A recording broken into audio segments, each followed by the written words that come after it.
Good evening. I'm Maggie Mudd. Thank you for coming out tonight to the Westport Library to see this very important film. I gotta say, when Kim mentioned to me a couple years ago that she was looking into stories about librarians being persecuted, I couldn't believe it. And this is the second time I've seen this film, and I find it positively chilling that it's come this far. But we're very lucky tonight that we have a panel of 5 talented and very thoughtful people who are going to have a conversation about the film and its ramifications. And they will save time to take questions from you. And since our time together is short, please be succinct and be sure that what you're doing is actually asking a question. I want to mention that Kim and Maria have been a team over many years, and it sometimes doesn't get mentioned that in addition to being an award-winning documentary producer, Maria Cuomo Cole is a nationally respected advocate for social justice, and her career spans decades of work. The other people on the panel tonight are Westport's own Trey Ellis, who has had a prolific and decorated career. He is a 2-time Emmy and Peabody-winning filmmaker, an American Book Award-winning novelist, NAACP Image Award-winning playwright, essayist, and professor. His works have been screened at the Museum of Modern Art and the Brooklyn Academy of Music. His essays have appeared in The New Yorker, The New York Times, The Washington Post, GQ, and Vanity Fair. Oliver Radclyffe is the author of a memoir, Frighten the Horses, which was published in 2024 by Roxane Gay Books, and a monograph called Adult Human Male, which was published in 2023. His work has appeared in the New York Times, the LA Times, The Guardian, Electric Literature, the Gay and Lesbian Review, Lit Hub, Print Magazine, and Them. Deborah Schander began her tenure in 2021 as Connecticut's first female state librarian.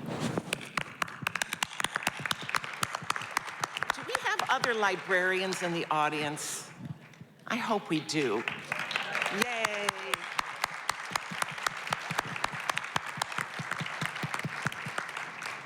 As head of the State Library Agency, Deborah's work concerns the intersection of state and local history, government records, civic engagement, education, technology, and the humanities. In each arena, she champions making our history accessible to all so that we can together shape and accurately inform our state's future. Trey, I turn it over to you. Thank you. Thank you so much, Maggie. I appreciate it. I'm not going to talk much. I just want to ask some questions. I'll start with you two, the filmmakers. First, another round of applause for it's an amazing, powerful film. And obviously, to see it here in our place, it's quite powerful. I'd like to ask you both about surprises in making the film and us, like, kind of, well, let's just talk about surprises in making the film. As you started to dive into the film, what did you learn that you didn't think you were going to learn? You first? Maria? You first. Okay. You know, Maggie just said that when Kim shared with her the beginning of the investigation into this issue, that you were so surprised, Maggie. And I think a lot of people feel that way. And I think we felt that way a little bit. We're, sort of raised eyebrows, like, is this really happening? And how and why and how is our established communities getting away with it? And, you realize that marginalized communities are, of course, the most vulnerable, and when power wants to be exerted, they go after the weak, and they perceived LGBTQ communities that are fighting to preserve the Black experience in America, the Jewish experience in America, and women and girls, that these are vulnerable communities. And we're just, we were really inspired to be able to help raise their voices.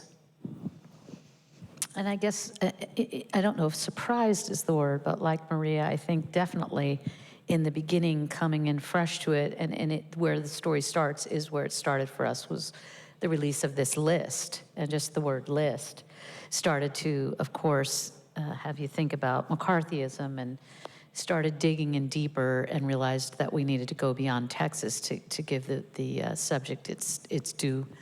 But I think at the very beginning, when we met these women that were calling themselves freedom fighters, the freedom fighters, Carolyn Foote said, you know, we're the canaries in the coal mine in school libraries. And as I said, I suppose I shouldn't be surprised, but 3.5, 4 years later, it seems so prescient that now this attack on our freedom of expression, as is now, we come to this moment of this wonderful initiative this weekend, that it has permeated so many other sectors of society with our museums and our colleges and our universities and our mainstream entertainment. So I'm not sure that I could have imagined this having that kind of import when we started 4 years ago. Yeah, the world came to meet you, meet your story. Unfortunately, you were, so prescient. It's easy to be smug, I think, here in the Northeast about as a land of more liberalism. Can you talk a little bit about Connecticut and, our own struggles? Sure, and I think what you said is very true. People assume here in Connecticut this isn't an issue. And we've actually also seen a significant rise in challenges here in Connecticut. We made the news of being one of 9 states that had more than 100 challenges in a year by the organizations that track this. And so you saw a little bit of a glimpse of some of the response to that in the film with the New Jersey law that was about the right to read and the bill that was there to protect librarians, and Connecticut actually passed a very similar bill this past legislative session as well. And so it requires libraries have policies to deal with these issues, but it also says things like they are protected from criminal and civil prosecution. It says that if you bring a challenge, you have to provide an explanation for why you are challenging that book. You have to be a resident of the community in which that library the challenge is being brought. And so we did see significant response from legislators here in Connecticut to respond to that issue and who really took what was happening to librarians to heart and said, we can do something to help and move forward with that. Oh, thank you. And Oliver, are your books everywhere? Are they banned any place? Well, I did actually check with my publisher before I came out. I'm a trans man, so I have a very bannable book. And what was interesting, it's not on any lists because, I published too late for that. It has actually been taken in by libraries in both red and blue states. And I just think there are an awful lot of librarians out there who are just slipping things onto the shelves. It doesn't have anything on the cover that indicates what it is, so I'm hoping it's just kind of in some of those libraries where nobody's noticing it. But yeah, the thing that strikes me watching this film, and thank you so much, Maria and Kim, for having made it, is I grew up without any of these books. I had no access to these books because they hadn't been written when I was a kid. I'm in my 50s now.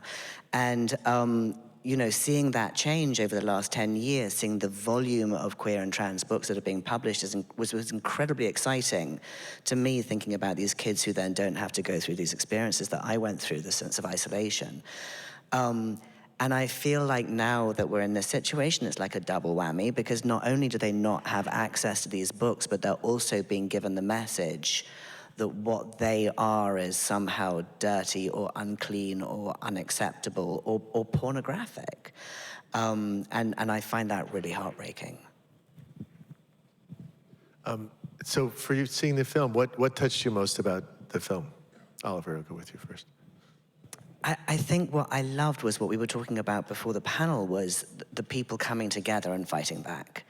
And the further we get into this backlash that we're going through at the moment, the more people rise up and the more people come together, and the more people are coming together from all sorts of different walks of life. I mean, librarians, right? Who knew that the fiercest people amongst us would be the librarians, but they are. And I think that's what really excites me, is seeing people who you wouldn't expect to get really strong and courageous getting up there and doing it. And it was beautiful to see that, and it's it's inspiring to everybody, I think.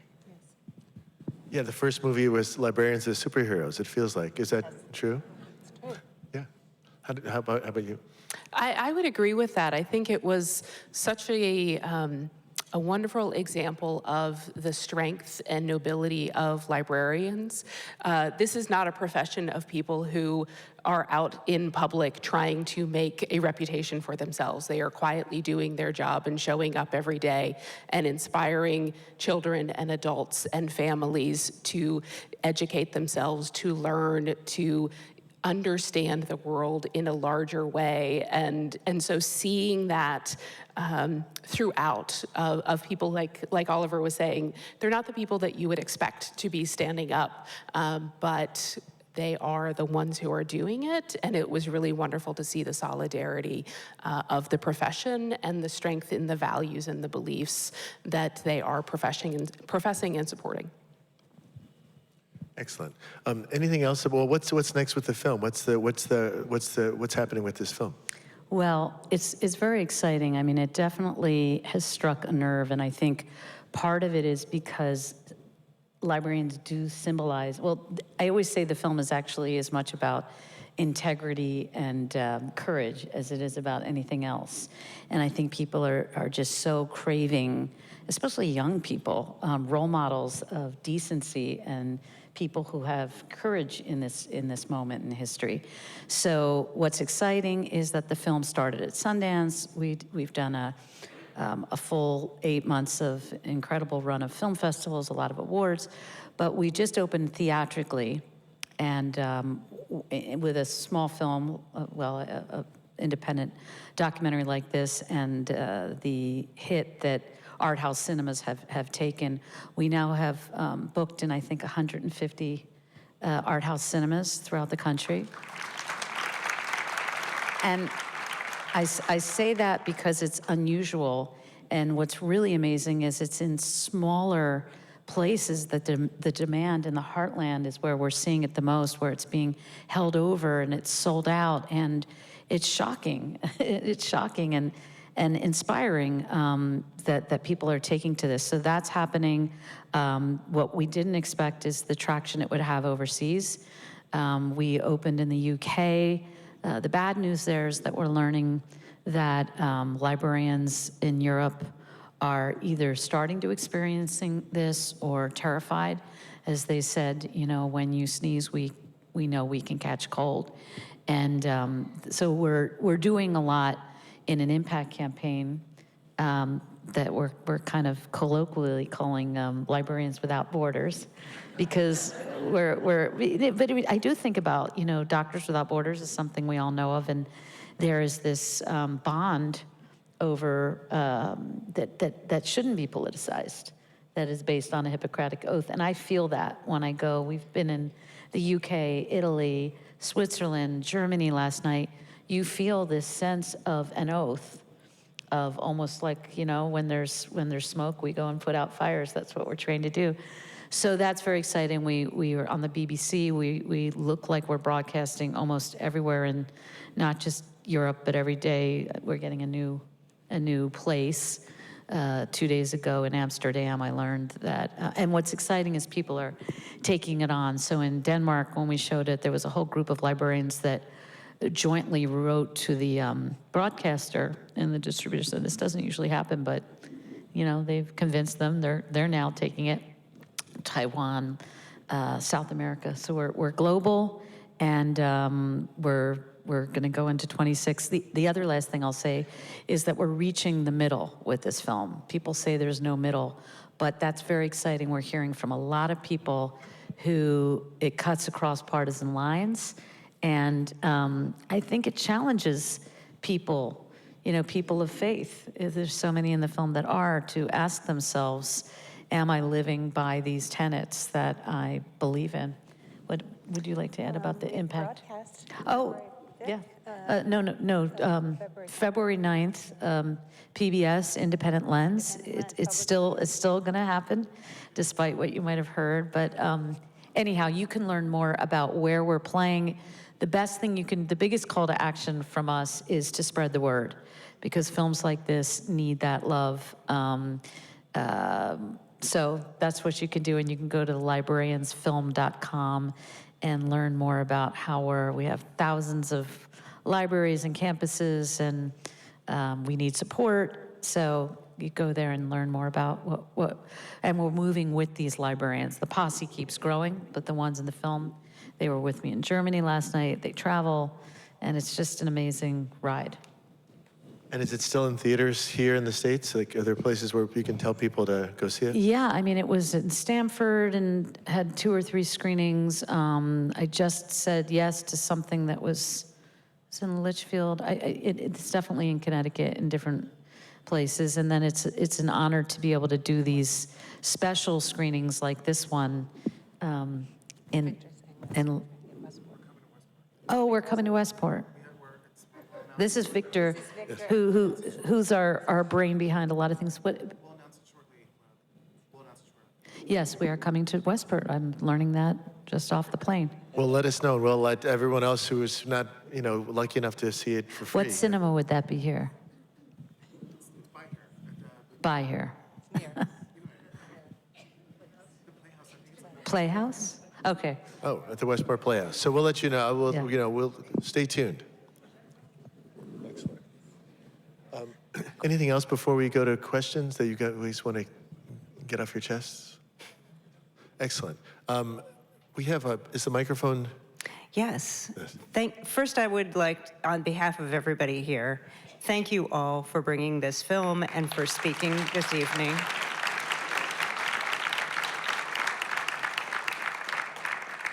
In full disclosure, I am not a librarian, but I do work at this library, and that was terrifying. If anyone has a question, we're going to ask that you come to the microphone so that everyone here can hear you and so that it can be recorded. We do ask that you keep it to one question.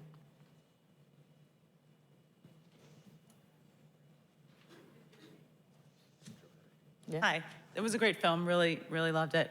All of the librarians in the film were women. So are there any male librarians? And is there a reason that you only focused on the women? And if you could just talk about that.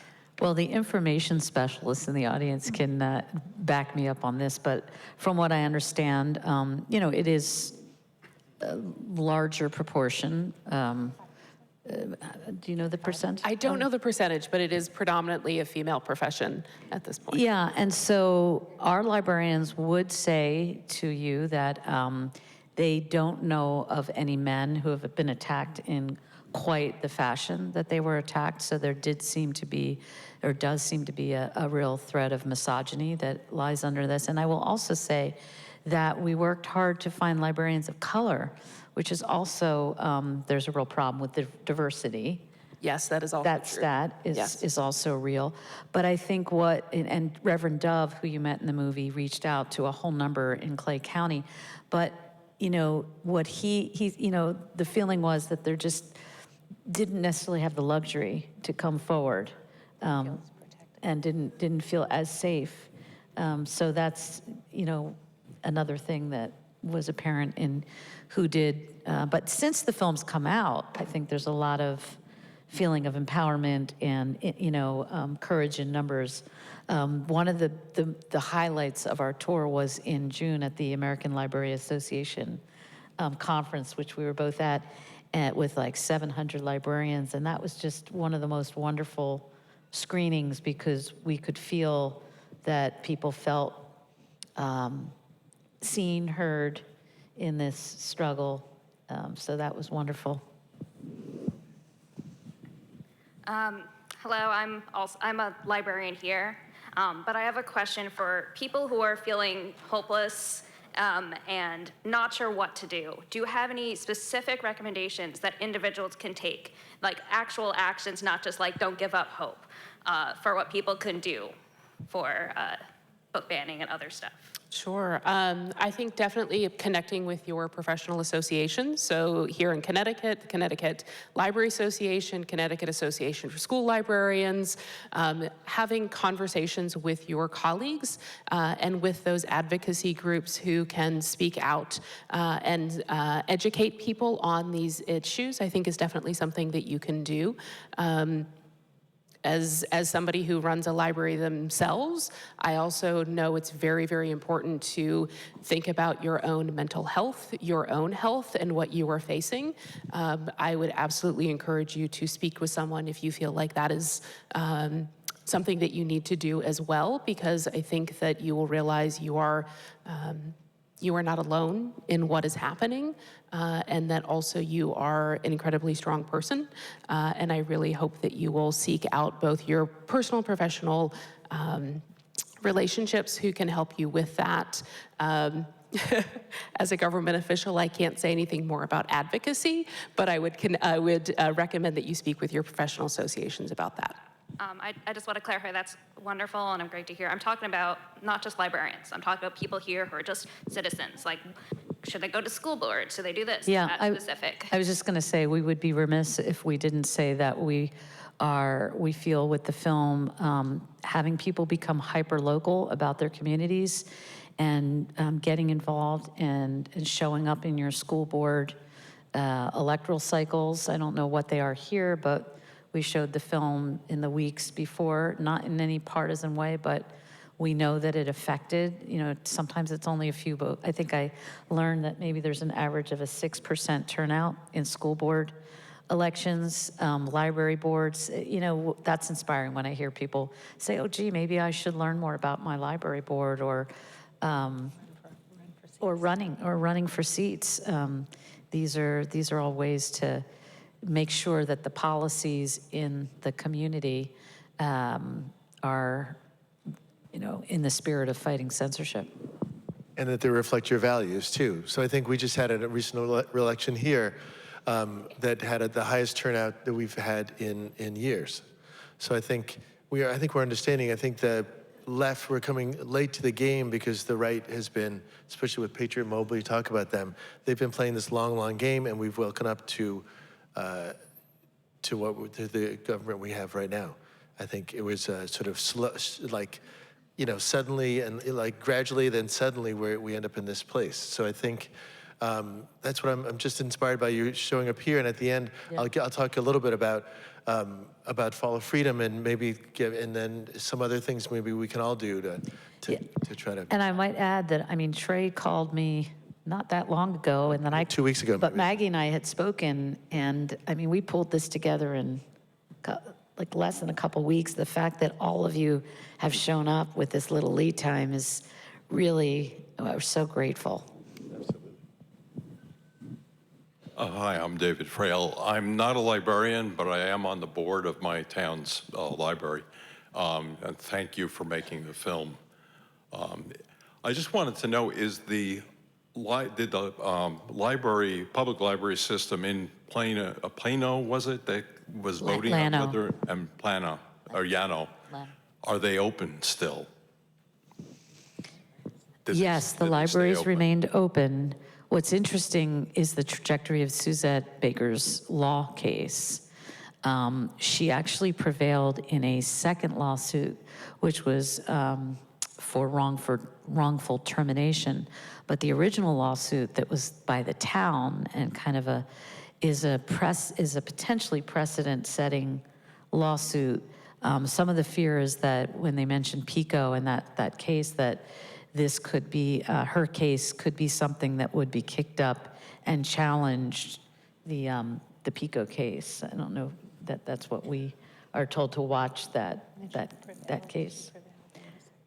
In her wrongful, yes, she prevailed in the wrongful termination, but the other one is sort of somewhere where it's still in limbo in some ways.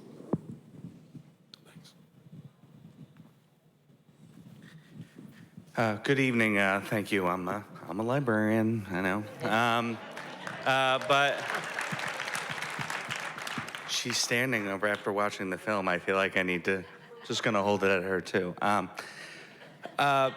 I couldn't help but notice that focusing on Florida and Texas are kind of like anti-teacher union states, where New Jersey, not as much, but did the people that you were interviewing, did they speak about, usually when teachers get in trouble or are pressured, they rely on their professional organization. So I was wondering if they received support from their unions that aren't that strong, or what other ways did they get help? It's so funny you should ask that, because we were just talking about the fact that as I understand it, in Florida, they are part of teachers union, but in Texas not. And an article just broke that following the screening of this and a review that came out in Ohio, that this week 630 librarians have are trying to unionize in Ohio. Well, I think it's this generation's bowling for Columbine, so I hope you're holding something in the coming years. So, thank you. Thanks. I loved the way the film ended with the anonymous librarian becoming unanonymous. What was the process by which that happened? Did the making of the film embolden her? Did she come out fiercely or with trepidation? And, can you talk about that process?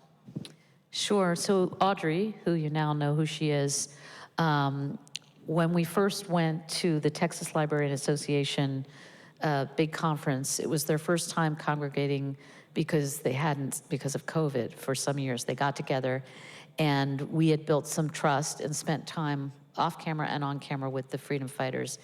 And we decided that they would announce that people could come in a safe space and share. Audrey was one of those people. We said you could be anonymous or not, and she chose to be anonymous. And then, we worked for 3.5 years.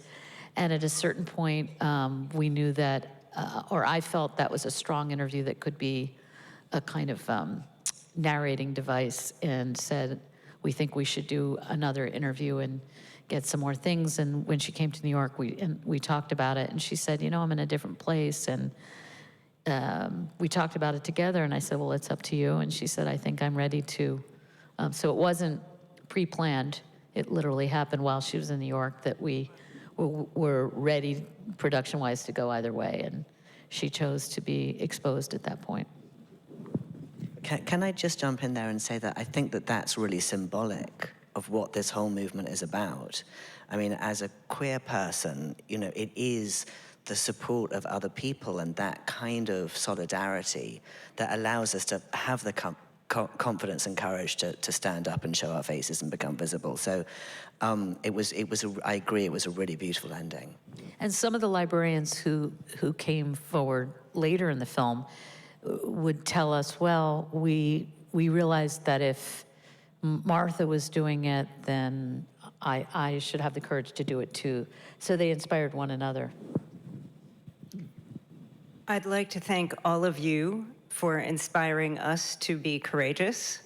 And Trey, I think you have something else to say. Yeah, first I'd like to give again a round of applause to the filmmakers and the state librarian and this great novelist here for coming out at short notice. This is really incredible. I came late to Follow Freedom. Not late. I mean, my friend Lynn Nottage is a wonderful playwright, and we teach together at Columbia. She was doing this initiative. I said, how can I help? Just about, like 2 weeks ago, maybe. So all over the country today and tomorrow are these kind of events. And at the end of these events, especially some of the theater events, there's something called a curtain call, which you might have seen. You go to Broadway, after the show, someone makes a speech, and then they pass the hat for some money. Don't worry, I'm not asking for any money. But I would like to read these words that Lynn and the team has written. I think they're really inspiring. We gather not only for art, but for purpose. Under the banner of Follow Freedom, we stand together in creative resistance, because when free expression is under threat, Art becomes our voice, our shield, and our sanctuary. This weekend, all across the United States, theaters, cinemas, galleries, museums, comedy clubs, bookstores, schools, campuses, and more cultural spaces are staging events that celebrate artistic expression. We live in a time when dissent is punished, the truth is twisted, and silence can seem safe. Yet, here you are. You chose to show up, you chose to listen, to feel, to think, and to act. This is why we must resist. Because our freedoms to speak, to question, to create, to love, and to live without fear are not privileges. They are rights earned, defended, and carried forward by all of us. When we forget them, they fade. When we remember them, they rise again. So I ask this of you, keep freedom alive. Whether you are an artist, a librarian, a technologist, or a truck driver, a nurse, or a banker, a teacher, a student, or a parent, you have a role in this. Every person who speaks honestly, creates bravely, or simply refuses to look away is part of this movement. No act of courage is too small because art, truth, and our stories matter. You must ask the questions that fear cannot answer. You must tell the stories that power cannot erase. You must imagine the futures that oppression cannot destroy. As you leave tonight, carry that spirit forward. When we act together, our words cannot be silenced. When we stand together, freedom stands taller. Thank you for standing with art, with freedom, and with each other. Share your experience and help spread the word about Follow Freedom with your communities. Host a reading, start a conversation, share a story, defend a voice. Visit followfreedom.com, and thank you so much for coming.